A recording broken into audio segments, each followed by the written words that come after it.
Passa'm el d'això. Com? El d'això? Sí, el d'això. O sigui, el comandament vols dir?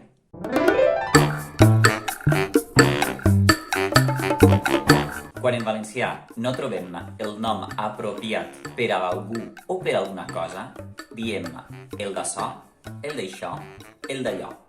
D'açò, d'això, d'allò. El d'açò, el d'això i el d'allò seria un substantiu i prové de la preposició de més els pronoms demostratius. En l'edat mitjana n'utilitzàvem els tres. Açò, per a la proximitat, això, allò. El que passa és que parlars valencians del nord i tota la resta de Catalunya més les illes ho han simplificat en dues distàncies. Això i allò.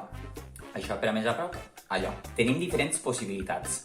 Per a mi, un d'açò, un d'això, un d'allò, és invariable. És a dir, que jo, quan sé més o menys que la paraula que jo no conec és masculina o és femenina, dic, ai mira, passa'm el d'això, passa'm la d'això, passa'm els d'això, passa'm les d'això.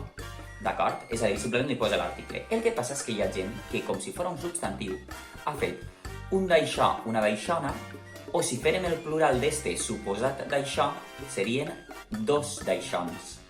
I fins i tot hi ha hagut gent que el que ha fet ha sigut pluralitzar els d'aixons en d'aixonses. Per tant, trobem les formes d'açò, d'açona, d'aixons, d'aixonses. Per tant, analògicament, comparant i imitant altres formes, altres substantius, podem trobar un d'açò, una d'açona, que si fèrem el suposat plural seria uns d'açons o uns d'açonses.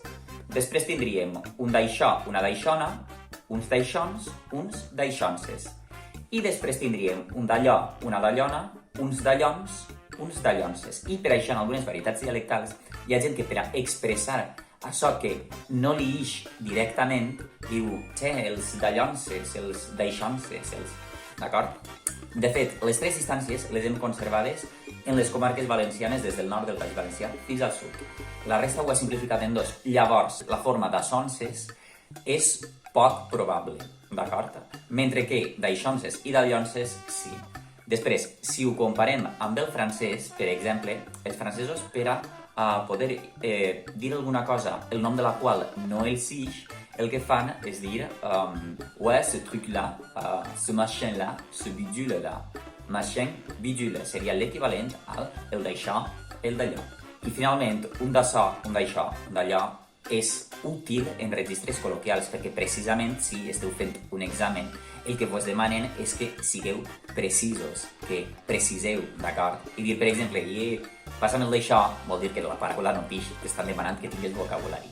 D'acord? Però sí que és veritat que un registre col·loquial és una cosa super valenciana, catalana, balear, vull dir, és molt de la nostra llengua, d'acord? Utilitzar precisament el pronom demostratiu per a indicar una cosa que no pix. Genial! Ha decidit finalment quin d'això s'emporta? Oi, quina bonicor. Mira, escolta, em penso que em quedaré el d'allò d'allà. Molt bé, cavallera, així el té. I des d'avui seràs el meu d'això. Sí, i jo seré el teu d'això. No, la teva calma no, seré el teu humà. Puc tornar el d'això?